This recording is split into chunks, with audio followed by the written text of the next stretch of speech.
All right, let's talk about something a lot of people are curious about but don't always discuss openly: semen volume. We're going to cut through all the confusion and give you the straightforward science, the key facts, and some really practical steps for your reproductive health. So let's just dive right in. So let's start with the question that's probably on your mind. What's a normal amount, really? And what does it even say about your health? It's a totally valid question, and by the end of this little guide, you're going to have a very clear answer. Okay, first things first, let's make sure we're all on the same page. Semen isn't just sperm. Actually, sperm is a tiny part of it. Think of semen as the entire package. It's the fluid, mostly made of water and special secretions, that's designed to carry and protect the sperm. So what's the magic number? Well, according to leading health organizations, a typical healthy volume is somewhere between 1.5 and 5 milliliters. To give you some perspective, a regular teaspoon holds about 5 milliliters. So if you're in that range, you're generally considered right in the normal zone. Now, if the volume consistently dips below that 1.5 milliliter mark, there's a clinical term for it: hypospermia. It's not automatically a reason to panic or anything, but that's the official medical term for what's considered low semen volume. To really understand volume, we kind of have to know where it all comes from, right? So let's take a super quick tour of the biological factory that produces this fluid. Knowing the process is the key to figuring out how to support it.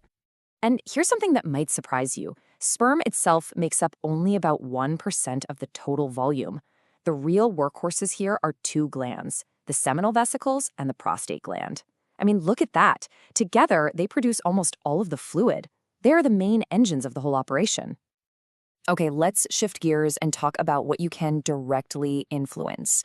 We're going to focus on two huge pillars here: hydration and your daily lifestyle habits. Honestly, these are the areas where you have the most control. I love this analogy because it's just perfect for explaining hydration. Since semen is mostly water, being dehydrated can directly lower your volume. So think of it like this: staying hydrated helps your body reach its natural potential.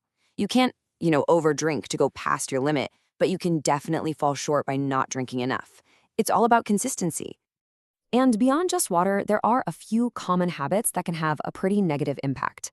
Study after study has linked both smoking and heavy alcohol use to reduced semen volume. And it's also worth knowing that certain medications can play a role too. If that's a concern for you, it's always a great idea to chat with your doctor. Hey, quick pause. If you're finding this useful, do us a favor and hit that follow button. We put out clear, no-nonsense health guides just like this one all the time. All right, let's talk about food, or more specifically, nutrients. Just like any factory, your body needs the right raw materials to run smoothly. And there are some key nutrients that act as the building blocks for your reproductive health. So let's look at a few of the big players.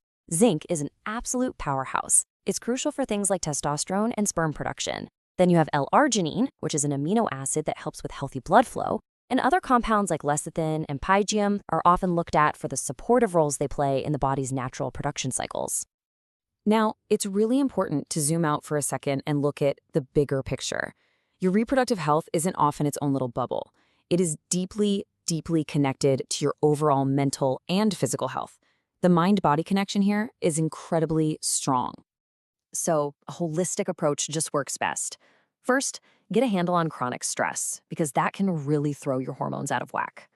Second, make sleep a priority.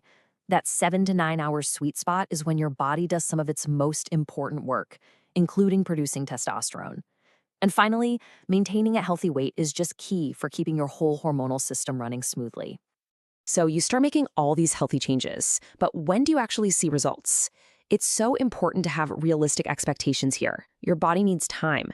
You might notice some small changes within a few weeks, sure, but get this, a full sperm production cycle takes about 64 days. That's why the biggest benefits from being consistent often show up after about 2 to 3 months. Patience is definitely your friend here. Okay, we have covered a lot of ground, so let's boil it all down into a super simple, actionable plan you can use. Here it is, your 5-point plan. Stay hydrated every day. Cut back on things like alcohol and smoking. Find healthy ways to manage your stress. Get that quality sleep, 7 to 9 hours. And maintain a healthy weight. Seriously, these 5 things are the most powerful levers you can pull for your health. Because knowing all this is one thing, but actually doing something is what creates change. So, looking at this list, what's just one healthy choice you can make today? It doesn't have to be huge, just one small step. And that pretty much wraps up our guide. If you found this useful, let us know in the comments. We really do read all of them. And hey, if you know someone who might get some value from this information, please feel free to share it with them. We're always trying to figure out what to cover next. So tell us, what topic should we break down for you in our next explainer? And finally, just wanted to say thank you for your support. Every time you watch, it helps us work towards our goal of building a healthier, more informed community. We'll see you in the next one.